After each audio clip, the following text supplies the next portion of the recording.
Sepanjang masa sidang tahun pertama, kita dihadapkan pada persoalan-persoalan mendasar dan tantangan strategis yang akan menentukan arah dan kualitas pembangunan Indonesia ke depan.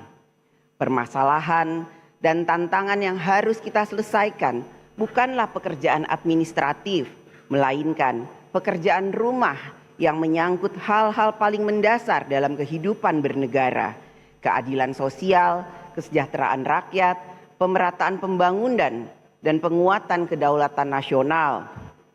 Setiap pemerintahan akan membawa pendekatan yang berbeda dengan cara pikir, cara kerja, dan cara memimpin yang berbeda. Perbedaan itu adalah suatu kebutuhan. Situasi dan kondisi bangsa dan negara juga berubah, sehingga pendekatan pembangunan harus menjawab realitas zamannya. Satu hal yang tidak boleh berubah adalah tujuan akhirnya, yaitu rakyat harus hidup lebih layak, lebih sejahtera, dan lebih bermanfaat. Apapun gaya kepemimpinannya yang dinilai adalah hasil nyata bagi rakyat. Pemerintahan Presiden Prabowo Subianto telah menetapkan arah pembangunan 5 tahun ke depan melalui dokumen Rencana Pembangunan Jangka Menengah Nasional atau RPJMN. RPJMN bukan sekedar formalitas perencanaan, tetapi merupakan terjemahan strategis dan teknokratis dari visi-visi Presiden yang terangkum dalam Asta Cita. Dokumen ini menjadi kompas pembangunan nasional bagi seluruh kementerian lembaga. Oleh karena itu, tidak ada visi menteri, yang ada hanya visi misi Presiden.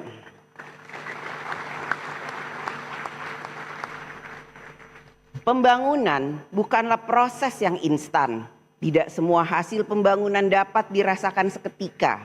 Pembangunan membutuhkan waktu, konsistensi, dan kesinambungan kebijakan.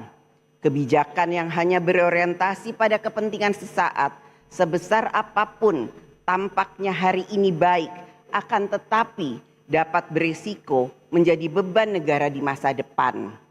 Oleh karena itu, DPR RI bersama pemerintah memegang tanggung jawab konstitusional yang besar untuk memastikan bahwa setiap kebijakan negara, baik dalam politik hukum, politik pertahanan, politik pembangunan, maupun politik anggaran, dirumuskan secara cermat dengan mempertimbangkan secara menyeluruh manfaat dan risiko baik jangka pendek maupun jangka panjang. Setiap kebijakan harus berorientasi sepenuhnya pada kepentingan rakyat, bukan semata pada kepentingan sektoral atau kepentingan jangka pendek. Masa sidang tahun kedua ini merupakan momentum strategis bagi DPR RI dan pemerintah untuk melakukan penguatan arah kebijakan negara secara menyeluruh. Rakyat menaruh harapan besar bahwa di bawah kepemimpinan Presiden Prabowo Subianto, arah kebijakan nasional akan semakin berpihak pada kehidupan rakyat. Dalam mewujudkan harapan tersebut, DPR RI melalui fungsi legislasi, fungsi anggaran, dan fungsi pengawasan akan menjalankan perannya sebagai mitra konstitusional pemerintah dalam mensukseskan pembangunan nasional. DPR RI akan memastikan bahwa seluruh pelaksanaan pembangunan nasional dilakukan dalam kerangka hukum yang berlaku berdasarkan peraturan perundang-undangan serta berorientasi pada kepentingan rakyat. Saudara Presiden dan Saudara Wakil Presiden, sidang dewan yang terhormat, dalam melaksanakan fungsi legislasi, DPR RI bersama pemerintah memiliki tanggung jawab bersama dalam membentuk undang-undang untuk memenuhi kebutuhan legislasi nasional. Pada kesempatan ini izinkan kami menyampaikan kinerja pembentukan undang-undang pada tahun pertama keanggotaan DPR RI periode 2024-2029. Hingga saat ini, DPR RI bersama dengan pemerintah telah menyelesaikan pembahasan 14 rancangan undang-undang, yaitu Komisi 1 undang-undang,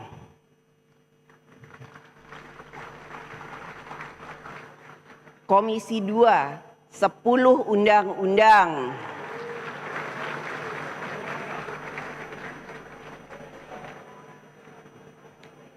Komisi 6, 1 undang-undang. Badan Legislasi, 2 undang-undang. Sedangkan komisi yang lain masih dalam tahapan pembentukan dan pembahasan rancangan undang-undang. Pada masa persidangan ini, DPR RI bersama pemerintah dan DPD RI akan memfokuskan pembahasan terhadap 11 rancangan undang-undang yang masih berada pada tahap pembicaraan tingkat 1. DPR RI akan selalu memprioritaskan pembentukan undang-undang yang berkualitas sehingga lebih mengejar kinerja kualitas daripada kuantitas. Dalam pembentukan undang-undang, DPR RI dan pemerintah sering berada dalam posisi di tengah-tengah berbagai subjek hukum yang memiliki kepentingan yang berbeda-beda, seperti antara majikan dan pekerja, pengusaha dan konsumen, aparatur dan rakyat, penyedia jasa dan pengguna, serta berbagai relasi sosial lainnya. Seperti menjadi wasit di tengah pertandingan olahraga, semua pihak merasa benar. Dan kalau ada peluit dibunyikan, yang protes juga pasti banyak. Belum lagi pengamat-pengamat yang memberi komentar pro dan kontra. Tapi begitulah demokrasi, ramai, penuh aspirasi, dan harus sabar mendengar sebelum mengetuk palu. Tanggung jawab utama pembentuk undang-undang adalah bersikap adil dan bijaksana dalam merumuskan norma hukum yang mengatur hubungan-hubungan tersebut. Konstitusi menghendaki agar hukum dapat menjadi instrumen keadilan bagi seluruh warga negara. Untuk itulah, dalam setiap proses pembentukan undang-undang, partisipasi masyarakat yang bermakna atau meaningful participation merupakan syarat yang sangat penting. Partisipasi ini adalah wujud kedaulatan rakyat. Dengan mendengar, menimbang, dan memperhatikan seluruh aspirasi masyarakat, produk hukum yang dihasilkan akan memiliki legitimasi keadilan dan penerimaan publik yang lebih kuat. Saudara Presiden dan Saudara Wakil Presiden, sidang Dewan yang terhormat, fungsi pengawasan DPR RI diarahkan untuk meningkatkan kinerja pemerintah dalam menangani urusan rakyat dan dalam menjalankan undang-undang.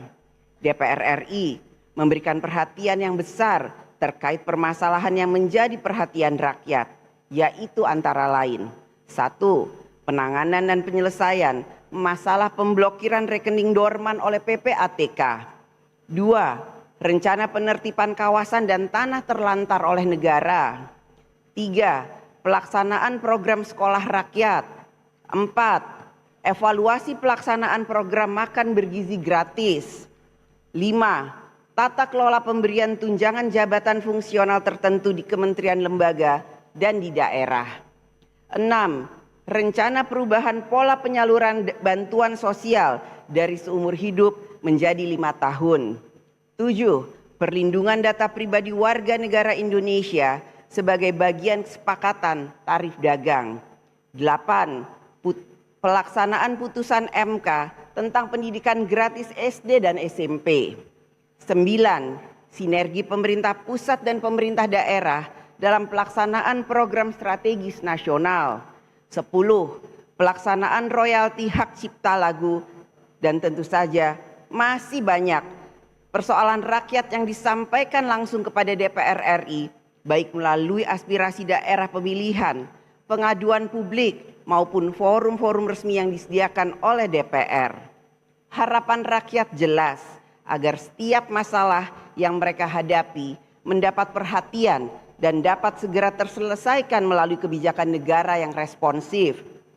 Sepanjang 1 tahun terakhir, DPR RI telah menerima laporan dan pengaduan masyarakat yang jumlahnya mencapai 5.642 laporan. Kalau dibagi rata-rata per hari, terdapat 15 sampai 16 laporan pengaduan masyarakat yang dimohonkan untuk dapat dibantu penyelesaiannya. Setiap laporan tersebut telah ditindaklanjuti melalui fungsi pengawasan DPR RI dengan rekomendasi-rekomendasi untuk ditindaklanjuti oleh pemerintah secara cepat dan tepat. Tindak lanjut rekomendasi tersebut bukan sekedar kewajiban administratif, melainkan bagian dari komitmen konstitusional dalam hubungan kemitraan kekuasaan yang sejajar antara lembaga legislatif dan eksekutif. Pada kesempatan yang baik ini, kami sampaikan kepada Bapak Presiden bahwa DPR RI melalui alat kelengkapan Dewan, komisi-komisi, dan badan-badan yang ada menjalankan tugas pengawasan secara konstitusional, objektif, kritis, dan bertanggung jawab. Maka apabila terdapat pembantu Bapak Presiden yang tidak menunjukkan kinerja sebagaimana yang diharapkan dalam menjalankan visi dan kebijakan Presiden, maka dengan segala hormat, izinkanlah kami Bapak Presiden untuk menyampaikan teguran politik secara terbuka, konstruktif, konstitusional, tanpa menimbulkan kegaduhan dan dilandasi saling menghormati dalam rapat-rapat alat kelengkapan Dewan DPR RI. Sehingga visi misi Bapak Presiden dalam Asta Cita dapat terlaksana dengan baik dalam mewujudkan kesejahteraan dan keadilan sosial. Hal itu menjadi bagian